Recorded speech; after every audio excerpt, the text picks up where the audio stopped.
Il est 10 heures à Kofisioka, village de la sous-préfecture de Timbé. Camara Hortense et plusieurs autres femmes du village sont obligées d'abandonner les autres occupations pour la corvée d'eau. Le problème de l'eau là, c'est un peu difficile parce qu'il n'y a pas l'eau chez nous ici.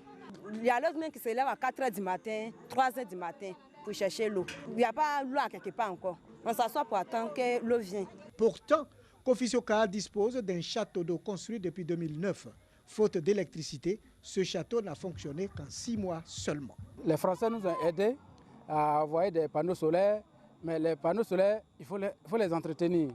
Le groupe électrogène coûtant beaucoup cher, il était très difficile pour la population de pouvoir l'acheter. Le château avec les panneaux solaires, il a fonctionné pendant un certain temps, 5-6 mois, et c'est resté un problème.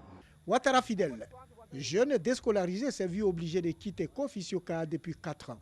La raison, son activité de tenancier de maquis demande de l'électricité. Si j'avais le courant ici, j'allais m'installer au village et encore peut-être même agrandir même le maquis pour pouvoir vraiment vendre ma boisson. Donc par faute de courant, actuellement je me trouve en ville pour exercer ce métier.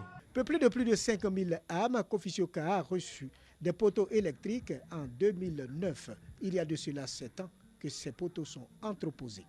Ces poteaux ont été apportés ici dans ce village, mais jusque-là, nous sommes encore dans la pénombre. Nous estimons que selon les ratios nationaux, selon le gouvernement et la politique nationale de l'électrification rurale, qui fixe à 500 âmes par village, nous sommes à 10 fois ce que le ratio national demande pour avoir l'électricité. Une électrification qui viendra améliorer les conditions de vie des populations. La question de la connexion de Kofisioka au réseau électrique national a fait l'objet d'une rencontre. Les autorités administratives, les élus et les cadres se sont engagés à trouver une solution à cette équation. Un état de fait qui plombe le développement de Kofisioka.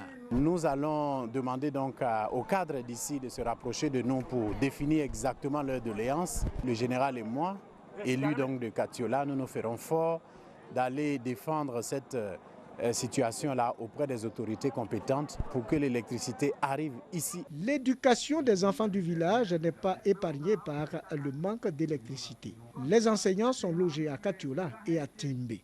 Pour encourager les parents à toujours scolariser leurs enfants, la mutuelle a primé les meilleurs élèves du village.